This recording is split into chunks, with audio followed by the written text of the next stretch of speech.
Next up, at UFC 291, we have Derrick Lewis coming back, and he's fighting Marcos Rogerio de Lima. Derrick Lewis, 26-11 overall, but he is only 1-4 in his last 5, coming off 3 stoppage losses in a row. He's taking on Marcos Rogerio de Lima, 21-8 overall, 4-1 in his last 5. He's coming off that win over surging prospect Waldo Cortez Acosta. I don't need to spend a ton of time on this. We all know Derrick Lewis, right? Derrick Lewis has the most knockouts in heavyweight history. He's going to come in. He's going to bomb away. He has really no takedown defense, but if he does get taken down, he literally just stands back up. He is all hammer.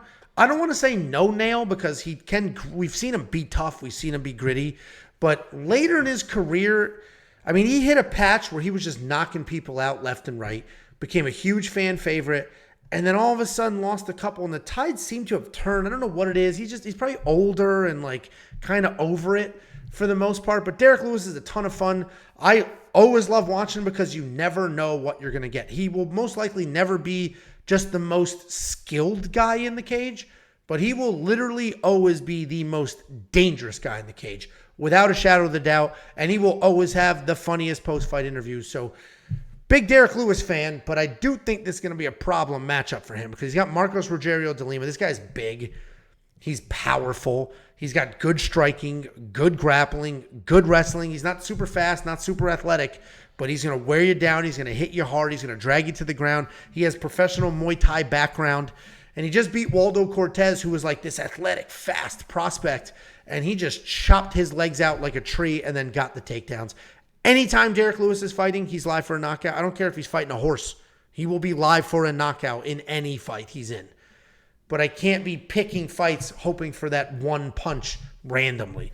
So Marcos is the pick. Very confident pick. Premium members, you saw my 1-unit bet on him last week at -129.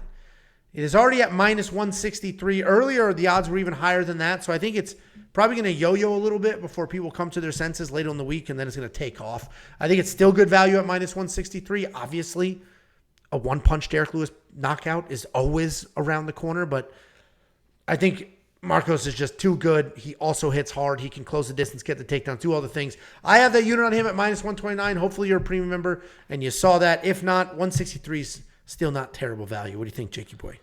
Yeah, I just don't think that Derrick Lewis wants to fight anymore. I think that he wants to come in. I think he wants to get his check. I think he wants to go into the octagon and try and knock somebody out, right? I mean, it's not like he doesn't want to get in the octagon. I think he wants to get in the octagon, take his time, get his back against the fence, and try to knock somebody out. But the second, as we've seen these last few fights, the second it becomes an actual fight, when it's not just him throwing the haymakers and trying to knock somebody out. Once somebody's in his face and they turn it into an actual fight, you can see it's almost like he's just uninterested at this point in his career. I mean, it is what it is. He's always going to be live for that knockout shot. He might come in and surprise us with some forward movement. Maybe he has this like Tyrone Woodley moment, right, where we're all like, yo, Woodley was never doing anything. It was just, and all of a sudden he came out against Vicente Luque, was just throwing wild. But he went out on his shield, right?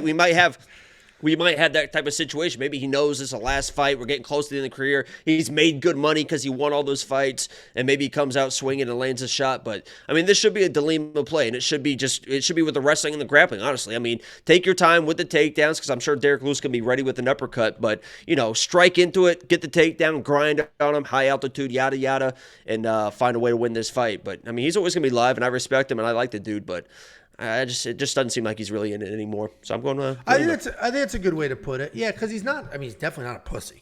Like no. He's all man. He's not afraid to fight anybody, and he would love to. He would love to go in there and knock somebody out. It's not like he's like, oh, I don't even want to go in there. It's like he would love to go in there and knock this guy head off. Yeah. Unfortunately, the insane amount of work that leads up to it is probably where the gap is. Remember before his last fight, people saw him jogging, and they're like, oh man, Derrick Lewis 2.0. He's in shape, and they just looked exactly the same, and nothing changed. Yeah, never forget the guys that every time a fighter is during fight week, they will always say they're in the best shape they've ever been in. Because I always see comments like, "Oh, so and so said it's their best shape, the best camp they've ever had." Every fighter leading up, nobody's like, "Oh man, I feel like shit. I don't think I'm going to win this fight." Everyone's like, "I feel great. Camp was the best one ever." It's like Jesus. Yeah, 100%. And this could be. Esteban in the comment section, why do I get the feeling this will probably go to the distance? I mean, that is possible. You see that with sloppy heavyweights, especially at altitude. Romanov and Tybura and stuff. Anything's possible, but I do think Marcos wins this fight. I have that bet on him. I think it's a safe bet still at these odds today. I do think, I could be wrong, right?